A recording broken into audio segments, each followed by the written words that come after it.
ರಾಜ್ಯದಲ್ಲಿ ಈ ಬಾರಿ ಮಾವಿನ ಮರದಲ್ಲಿ ಅತ್ಯಧಿಕ ಪ್ರಮಾಣದಲ್ಲಿ ಹೂ ಬಂದಿರುವುದರಿಂದ ಭಾರಿ ಪ್ರಮಾಣದಲ್ಲಿ ಮಾವಿನ ಇಳುವರಿ ಬರಬಹುದು ಎಂಬ ನಿರೀಕ್ಷೆ ಮೂಡಿತ್ತು. ಆದರೆ ಇದೀಗ ಚಳಿ ಸಮಸ್ಯೆ ಎದುರಾಗಿದ್ದು ರಾಶಿ ರಾಶಿ ಹೂಗಳು ಉದುರಿ ಹೋಗುತ್ತಿದೆ. ಇದರಿಂದ ದೊಡ್ಡ ಮಟ್ಟದ ಸಂಕಷ್ಟದಲ್ಲಿ ಮಾವು ಬೆಳೆಗಾರರು ಸಿಲುಕಿದ್ದಾರೆ.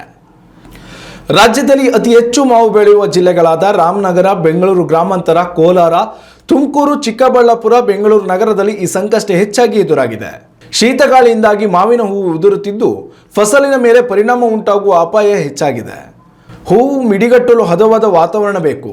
ಅನೇಕ ಜಿಲ್ಲೆಗಳಲ್ಲಿ ರಾತ್ರಿ ವೇಳೆ ಕನಿಷ್ಠ ತಾಪಮಾನ 10 ರಿಂದ 15 ಡಿಗ್ರಿ ಸೆಲ್ಸಿಯಸ್ ದಾಖಲಾಗುತ್ತಿದೆ. ಹಗಲಿನಲ್ಲಿ ಬಿಸಿಲಿದ್ದರೂ ಶೀತಗಾಳಿ ಬೀಸುತ್ತಿದ್ದು ಫಸಲು ನಷ್ಟಕ್ಕೆ ಕಾರಣವಾಗಿದೆ. ಮಾವಿನ ಹೂವಿನ ರಕ್ಷಣೆಗೆ ಯಾವುದೇ ಕೀಟನಾಶಕ ಪ್ರಯೋಗಿಸುವಂತಿಲ್ಲ.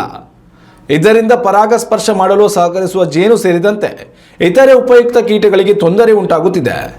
ಹೀಗಾಗಿ ಈ ಪರಿಸ್ಥಿತಿ ಹೇಗೆ ನಿಭಾಯಿಸಬೇಕು ಎಂಬುದಕ್ಕೆ ತೋಟಗಾರಿಕೆ ಇಲಾಖೆಯ ಬಳಿಯೂ ಉತ್ತರವಿಲ್ಲ ಎಂದು ಮಾವು ಬೆಳೆಗಾರರು ಅಸಮಾಧಾನ ಹೊರಹಾಕಿದ್ದಾರೆ.